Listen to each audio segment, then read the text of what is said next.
I just found the most realistic sliders in 2K26. And if you want your game to feel like a real life match, then this is the settings video you're gonna need. So starting off the main menu, you wanna go over to options and click on gameplay with Jade Cargo. Now this first section of gameplay is all gonna be up to personal preference. But the biggest setting you can change is stamina mode. If you keep stamina mode on unlimited, you're always gonna have stamina to run and dive into your actions. However, you wanna make it actually realistic, I suggest putting on normal. That means you're going to worry about how often you're doing moves, how often you're running, and then after you do certain moves, your characters are going to be exhausted and lay on the ground. That's gonna make it much more realistic. And like I said, the rest of the settings in gameplay are gonna be personal preference, but this is what I have mine set at.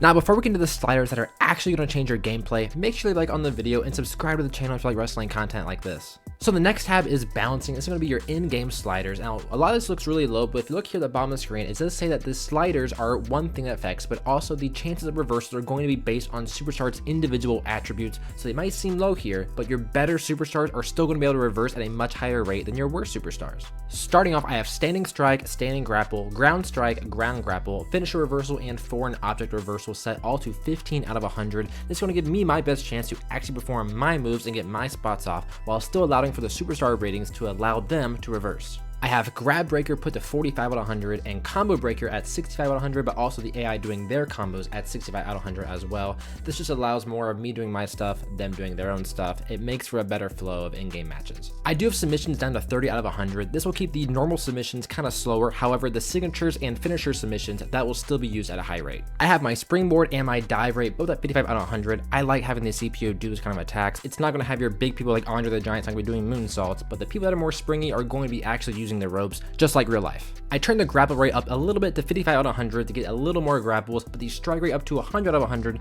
This is how it's going to also start some combos, so I want to have this more frequently. I left the limb targeting and running attack rate the exact same. I don't feel I need to change that, but I did boost the dodging to up 15 to 65 because I thought it was a really cool animation how to get out of it.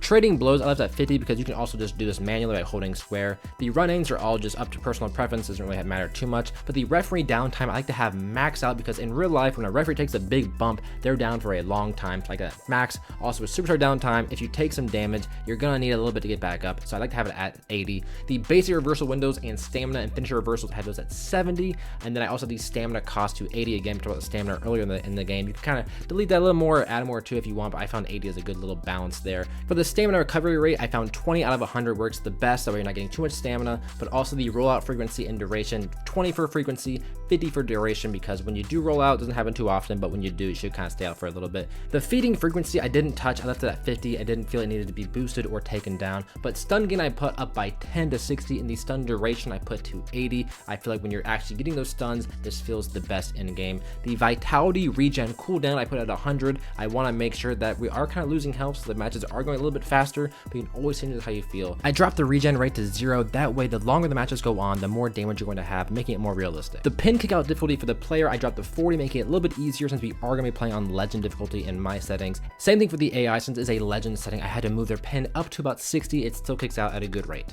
The rest of the settings I left at a default 50 out of 50. I didn't feel they needed to be touched.